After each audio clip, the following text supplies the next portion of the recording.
For today's cup of coffee, I hope everybody's having a good holiday weekend for those of you who are here in the U.S. Some people, I think, may have had to go back to work on Friday. It's always pointless to make somebody go back to work on a Friday after a holiday because nothing gets done. And then Monday, everybody's trying to regroup and trying to recover. And yeah, so if you need to get any kind of business done, Tuesday through Thursday is probably going to be your best. Those are going to be your best days. And interesting, kid did give me a call, said that he was having a wonderful time at the pool party, and I'm grateful that he got to go out and do something different. And so that gave me an opportunity. Well, no, mine wasn't that different. It's pretty much the same thing. Going down rabbit holes, dealing with cats, drinking coffee, and just being. And I think everybody this past week, with all the drama that went on, my God, everybody's kind of burnt. And it's like stories that I did not tell, and you can look them up on Daily Mail, so I'm not even going to provide links on this, that there was, fireworks and alcohol, they usually don't mix. And combined natural selection, and I don't know, I guess it does what it does. So I could have done an Idiots Amongst Us, only one is no longer amongst us. I guess that would be a Darwin Award.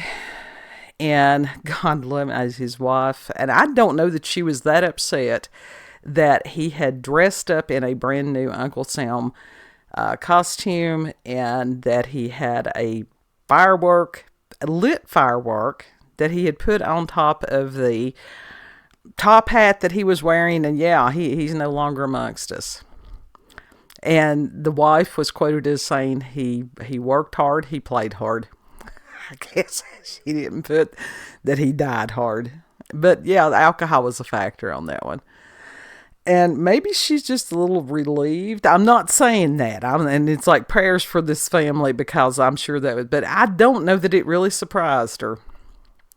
I got sucked into a rabbit hole today of Joe Rogan, because I like podcasts, but I also do have ADHD, and to sit and focus on something for like 3 hours is beyond me.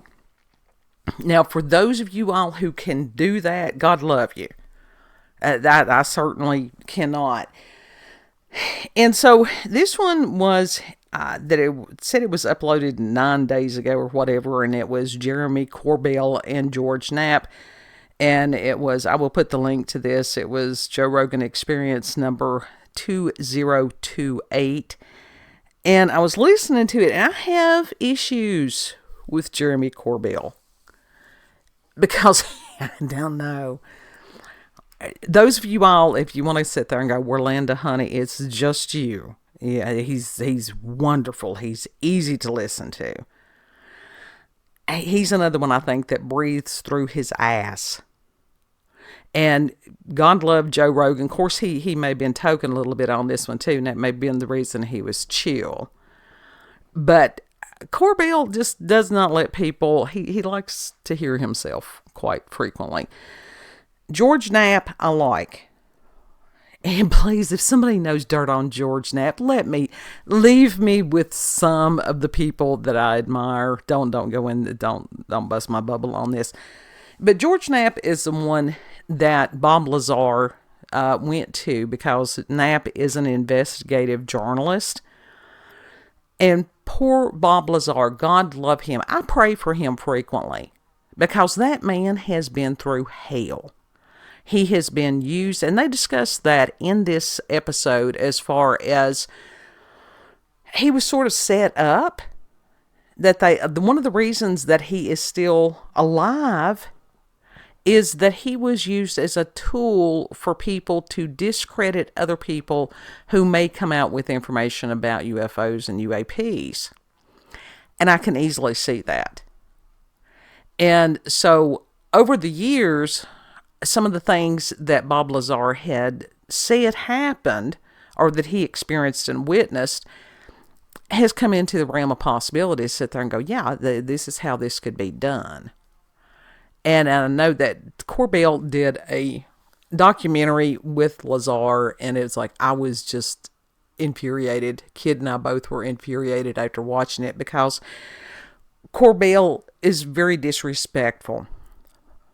And whether you believe Bob Lazar or not, when you looked at that man and the fatigue, and he had said at one point in the documentary, he said if he knew what he was going to go through, he would have never said anything to anybody.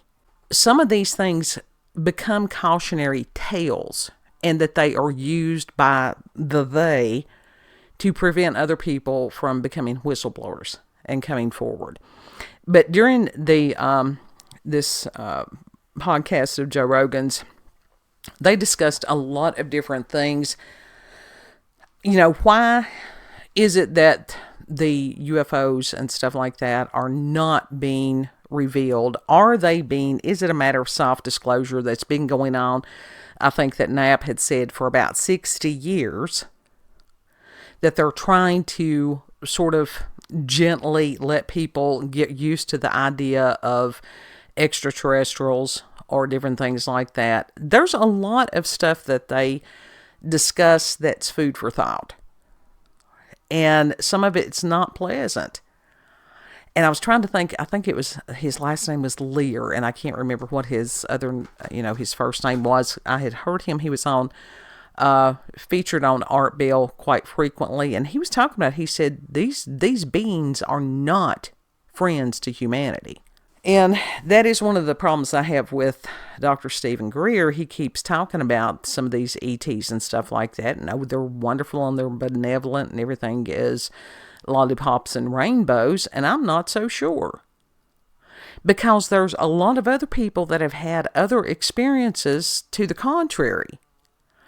And within this, there's the possibility that there's more than one type of, if you want to call them aliens, extraterrestrials, whatever, that are coming here.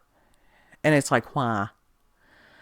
And there could be a variety of reasons. And they do go into some of these. Like I said, it's food for thought. It's not necessarily light and fluffy on some of it. But if we suddenly, for the government of the world, and because it's not just the United States that has UFO sightings, and it's not just the United States that supposedly has downed aircraft, spaceships, whatever you want to call them. They were suggesting, they being Corbell and Knapp, almost like a consensus of, yes, the general public does not need to know about this time. And there could be a variety of reasons. First of all, you could have panic. It would be an unsettling of civilization as we know it. They were talking about as far as it upsetting a lot of world religions. Well, since when has they ever been concerned about somebody's spiritual beliefs? Never. So I don't buy into that. I believe it's more as far as the technology that has been recovered. If it were available to the public, a lot of monies that are currently being made and have been made since the petroleum age, that would suddenly stop.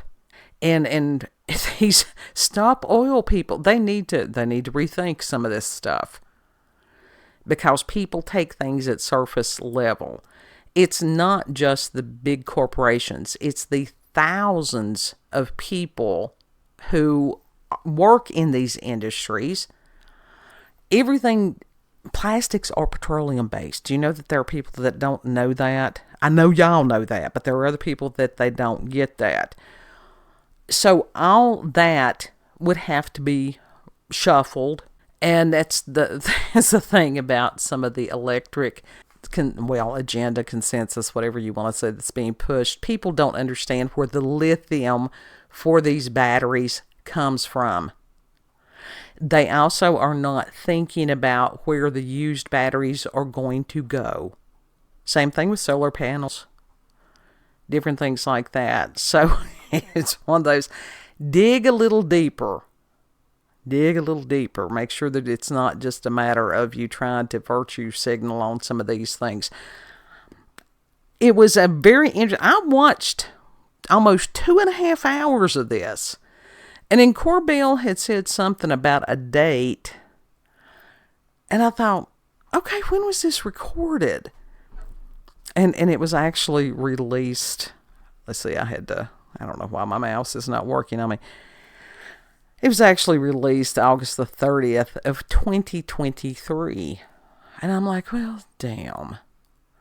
Because some of the things that they were discussing very much still relevant. But some of the things that they were discussing then had, as far as Congress, where they were going to look into some of these things. And with all the circus that's going on now, that's been put on the back burner. I don't know that that's by accident. It's all this smoke and mirrors and distraction technique. And while you're, here we'll create chaos over here so you won't watch what I'm doing over here, so that the right hand never knows what the left hand is doing. Personally, like I said, forces of darkness behind all this stuff. And before I started watching this, I had gone back and was re-listening to a Michael Heiser lecture that he did, and like I said, I truly miss that man's presence on the planet.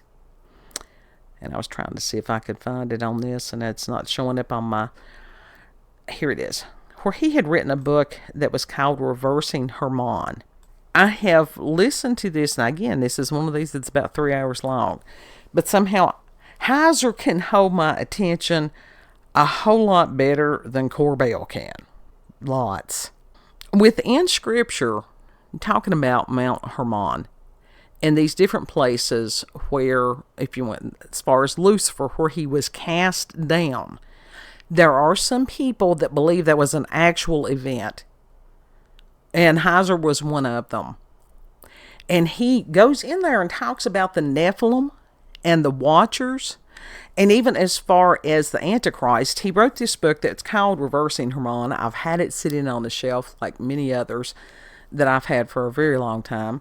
But within the mythos of the Nephilim and the giants, and he talks about as far as some of the other cultures called these beings Titans. And even as far as the numerology of the 666, that in one of the languages, I had to go back and re-listen to what it said on that it was the same as the word, it was a Greek word or something, I'm not even, but it meant Titan. And it's like, well, that wouldn't surprise me at all in today's world. So I'll leave you a link to that if you want to go down that rabbit hole while you've got one more day to rest on this long vacation weekend. Hope you're having a vacation weekend. But and now Heiser has, God love him, I think he passed maybe a year or more. I think it was more than a year. And he had so much good information. I didn't agree with everything, but I respected the knowledge and the work that it took him to get to the knowledge that he had. And he was a brave man. He was a fighter. Anybody that wanted to start some of this stuff, he would tell them, and he had the receipts to back up what he was saying. So, most interesting things, yeah, I went down another rabbit hole because I could. Because I live in the rabbit holes. If you've had experiences with paranormal and supernatural, encounters with UFOs, aliens, cryptids, tinfoil hats, put that in the comment section. And you can always send me an email, cupofcoffeewithscream@gmail.com. It's there in the description box, and I will put the links for these. Past week also had several stories about UFOs and stuff. And they may do that. They may have a sprinkling of that here and there because that there is such, reader interest in these things. Or it could be that they never want it to totally go out of the public eye and public mind, which is more than likely what that is. You can join me on, if you're on YouTube, I'm on YouTube, BitChute, Rumble. BitChute went to a new format. I don't know where some of my people went. I don't know. It'll be okay. I'm still over there. I don't know what's going on anywhere. Also on X, and that's Warlinda. It's the initials for Cup of Coffee with Scream. So it's COCWS. Youngest kid does that a hell of a lot better than I do. So I've enjoyed it. There's some really cool people over there. Great art. There's some people that, as far as flowers, there's the Halloween followers like I am. Just all kinds of cool people. Be selective when you use the social media, and it can be a very pleasant place. So you can join me over there and know that you're loved. And make sure that you treat other people the way that you would like to be treated. Yeah, it makes everything a whole lot better. A little bit of humility, a little bit of forgiveness, a little bit of empathy, compassion, kindness, and mainly love. And Lord willing, we'll see you on the next cup. Bye.